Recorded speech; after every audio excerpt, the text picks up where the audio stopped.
வைகுண்ட ஏகாதசியையொட்டி தஞ்சை மாவட்டம் 69 சாத்தனூரில் 700 ஆண்டுகள் பழமையான ஸ்ரீ வரதராஜ பெருமாள் கோயிலில் சொர்க்கவாசல் திறப்பு வெகு விமர்சையாக நடைபெற்றது.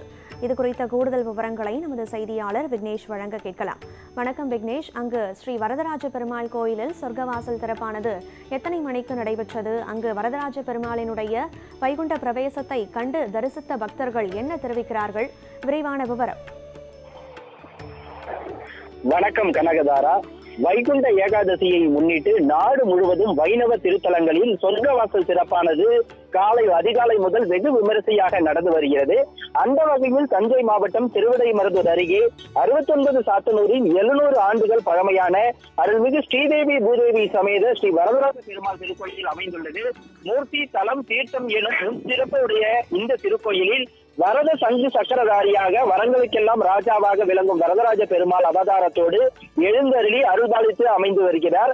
வைகுண்ட ஏகாதசியை முன்னிட்டு இக்கோயிலில் உள்ள அனுமன் சன்னதி அருகே பிரம்மாண்ட அரங்கம் அமைக்கப்பட்டு சிறப்பு மலர் அலங்காரத்தில் சயன கோலத்தில் பெருமாள் எழுந்தருள சொர்க்கவாசல் கதவுகளுக்கு சிறப்பு பூஜைகள் செய்து மங்கள வாத்தியங்கள் முழங்க பக்தர்களின் கோவிந்தா கோவிந்தா எனும் கோஷங்களோடு சொர்க்கவாசலானது திறக்கப்பட்டது.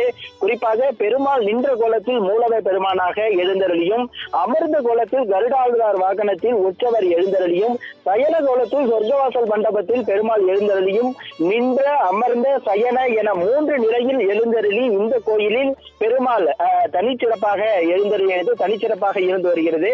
குறிப்பாக தொடர்ந்து இந்த வைகுண்ட ஏகாதசி சொர்க்கவாசல் திறப்பின் நிகழ்வாக கருட சேவையில் வரதராஜ பெருமாள் எழுந்துள்ள திருவீதி விழா காட்சியும் வெகு விமரிசையாக நடந்து வந்தது.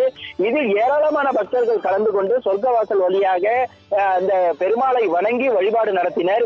இதே போன்று திருவிடைமருதூர் சுற்றுவட்டார பகுதிகளில் வைணவ திருத்தலங்களில் சொர்க்கவாசல் திறப்பு நிகழ்வானது அதிகாலை முதல் நடந்து வருகிறது. குறிப்பாக கதிராமங்கலம் ஜம்புகவல்லி தாயார் சமேத ஸ்ரீ வெங்கடேச பெருமாள் திருக்கோயில் மற்றும் மகாராஜபுரம் வரதராஜ பெருமாள் திருக்கோயில், கஞ்சனூர் வரதராஜ பெருமாள் திருக்கோயில், கோட்டூர் லட்சுமி நாராயண பெருமாள் திருக்கோயில், ஆடுதுறை நவநீத கிருஷ்ணசுவாமி திருக்கோயில் உள்ளிட்ட திருவிடைமருதூர் சுற்றுவட்டார பகுதிகளில் வைணவ திருத்தலங்களில் அதிகாலை முதலே இந்த சொர்க்கவாசல் நிகழ்வும் வைகுண்ட ஏகாதசி சிறப்பு பூஜைகளும் தொடர்ந்து நடந்து வருகிறது. கனகதாரா,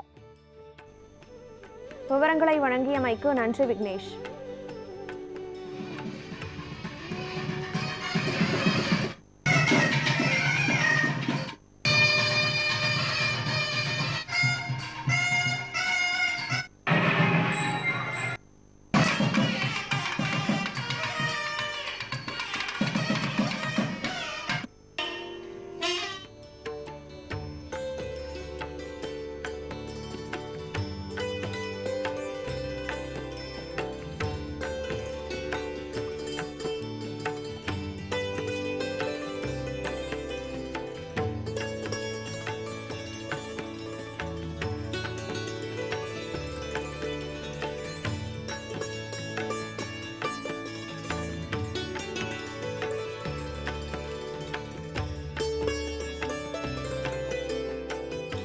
கல்யாண நிதயேர்த்தினாம் ஸ்ரீவேங்கட நிவாசாய ஸ்ரீனிவாசாய மங்கலம்.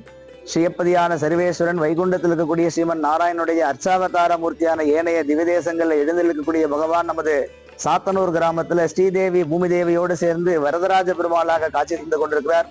அந்த மார்கழி மாதத்துல வரக்கூடிய சுக்லபக்ஷ ஏகாதசிக்கு வைகுண்ட மகா ஏகாதசி அப்படிங்கக்கூடிய திருநாமம். 24 ஏகாதசியில முதன்மையான உயர்ந்ததான ஏகாதசி. இந்த ஏகாதசி புண்ணிய நாள்ல வைகுண்ட வாசல் வழியாக வரக்கூடிய பக்தர்களுக்கெல்லாம் மோட்சத்தை அருளக்கூடிய முக்கியமான நன்னாள். இந்த ஆலயத்துல மட்டும் விசேஷமாக எம்பெருமான் வரதராஜ பெருமாள் நின்ற அமர்ந்த சயன திருக்கோலத்துல காட்சி தந்திருக்கார். மூலஸ்தானத்துல பகவான் நின்ற கோலத்திலையும், கருட வாகனத்துல எம்பெருமான் அமர்ந்த கோலத்திலையும், அதே வரதராஜர் இங்கே வைகுண்ட வாசல்ல சயன திருக்கோலத்திலையும் காட்சி தந்திருக்கக்கூடிய இந்த 3 காட்சிகளையும் ஒரே சேர இந்த ஆலயத்துல தரிசனம் பண்ணக்கூடிய பக்தர்களுக்கெல்லாம் அடுத்த ஜென்மாவே இல்லை மோட்சம் அப்படிங்கக்கூடிய சாஸ்திரங்கள் உன்னதமான நமக்கெல்லாம் எழுந்தெழுக்கக்கூடிய ஒரு வரதராஜர் பெருமாளுடைய கிருப்பை எல்லாருக்கும் கிடைக்கணும்னு பிரார்த்தனை செய்து இதை தரிசிக்கிறவாளுக்கெல்லாம் மோட்சத்தை கொடுக்கணும்னு பகவான் கிட்ட பிரார்த்திக்கிறோம். மங்களம் கோசலேந்திராய மகனீய குணாத்மனே சக்கரவர்த்தி தனுஜாய சார்வபௌமாய மங்களம்.